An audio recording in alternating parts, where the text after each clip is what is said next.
I'm sure you're waiting for this session. We have a very distinguished panel here.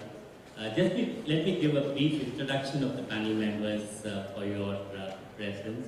Ruhi Pandey, as you know, is with Kaya Marico as the head HR, but she has a strong retail background too, the learning and development space. So she was with ITC Wills Lifestyle for a long time before moving into Kaya.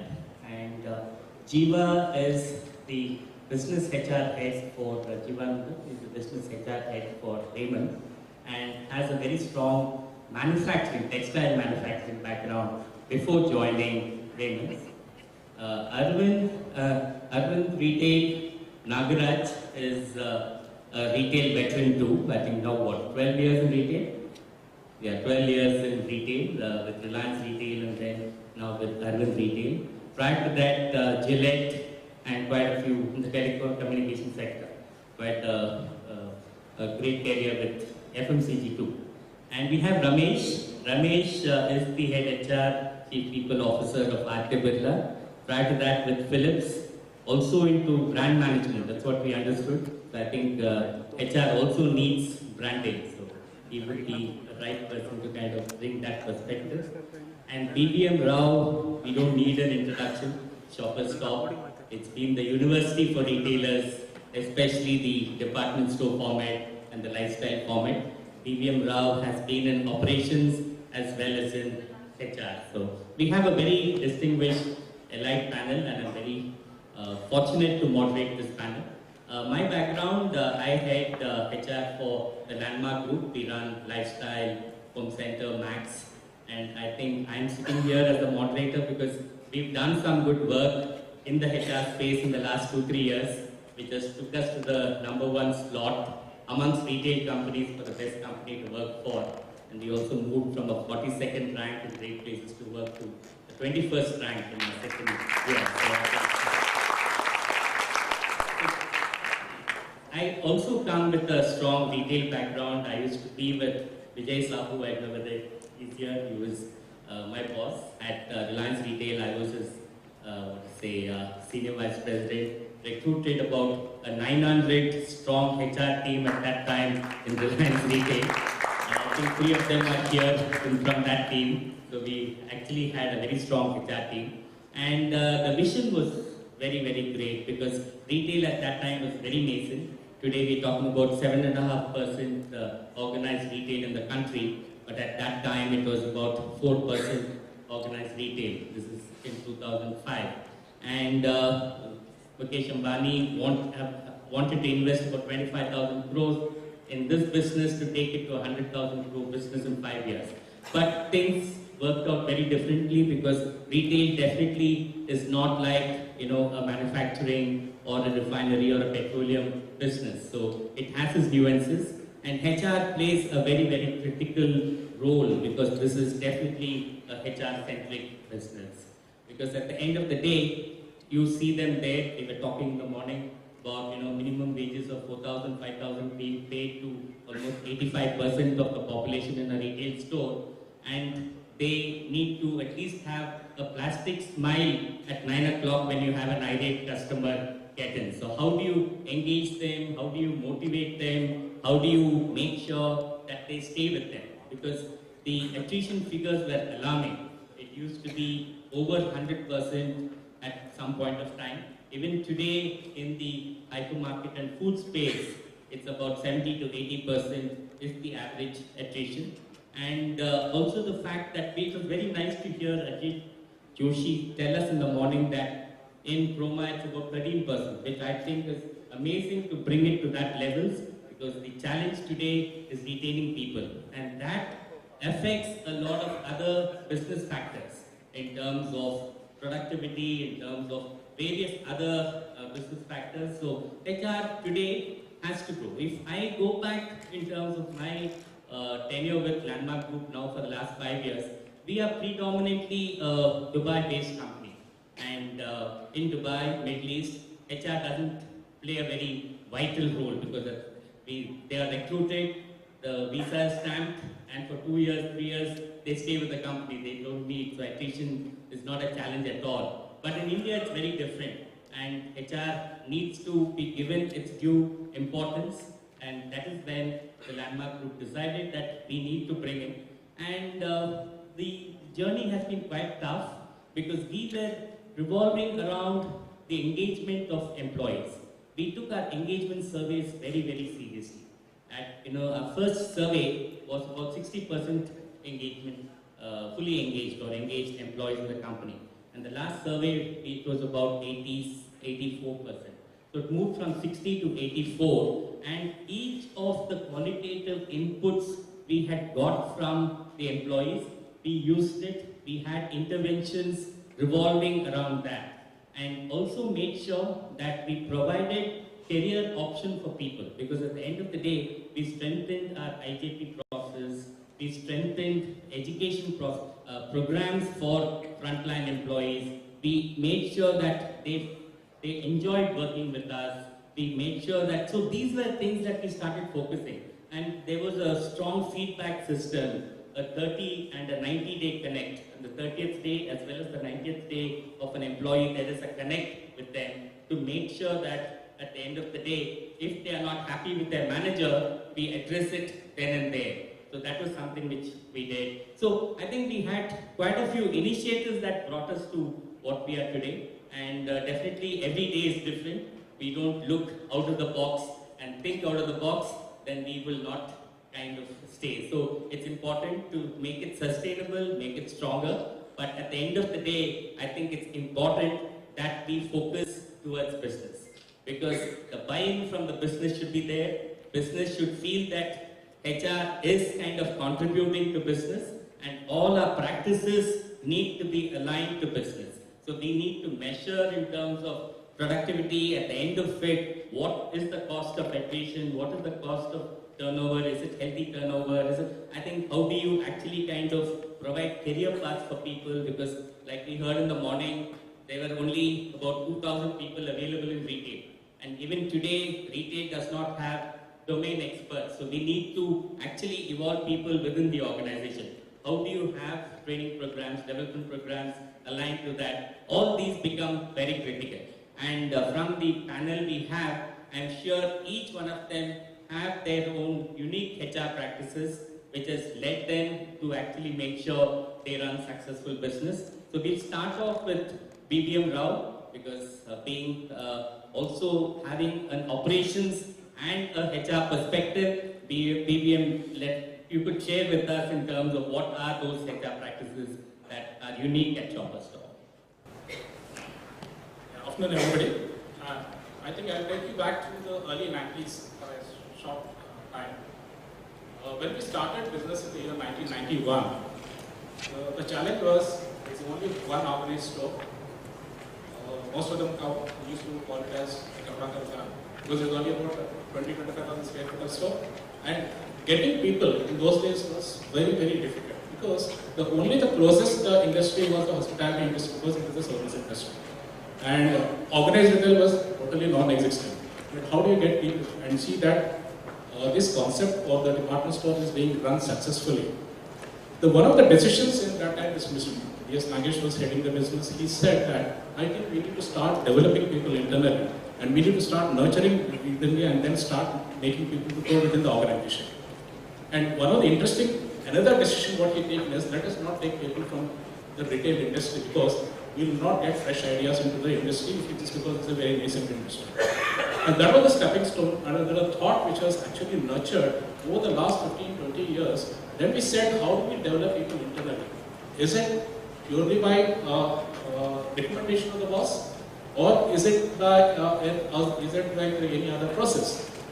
What used to happen was, when we wanted to promote a particular person, and every business head used to come and say that this person is good, this person is good, that person is good. So how do you identify who who has got a better communication skills or argumentative skills about a particular person? They used to push that particular candidate forward. Then we have to go back and ask some of the experts in HR to say that what is the process to be adopted. If this is the kind which is going to happen, and one fine day everybody will start pushing their own candidates, and finally the meritocracy will go for a toss. Then he said, the best way is we need to identify the competencies within the organization for each of the roles. So we predefine the competencies and said get into an assessment role. And it was a decision has been taken that any role change in the organization is only through an assessment center. It is not through a recommendation. But a promotion within the same role is can happen through a recommendation, but not a role change.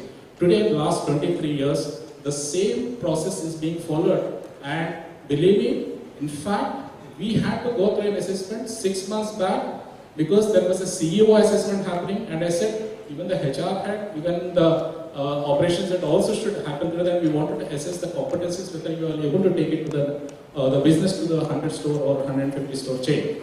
So that is the kind of rigor and the system which has been followed for the last 20 years. Today, believe me, any new store is happening, my leadership team is about 60-70% of the recruitment is happening internally.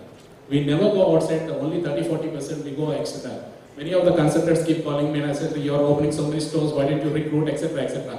My answer is very simple, because I have a talented people within the organization which have been nurturing people for the last 20 years, and there are people who have joined in between, they also become very successful.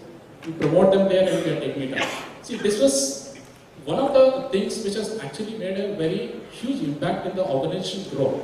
We never had any problem of actually recruiting the managers of the department managers. Okay, and one of the other things was doing this training is one aspect, but we started doing this training in a different way. We also started improvising the training needs. Today, you have people who are at the front end who get into the classroom training. There are people who have been identified as high potentials. They need a differential training. How do you do that?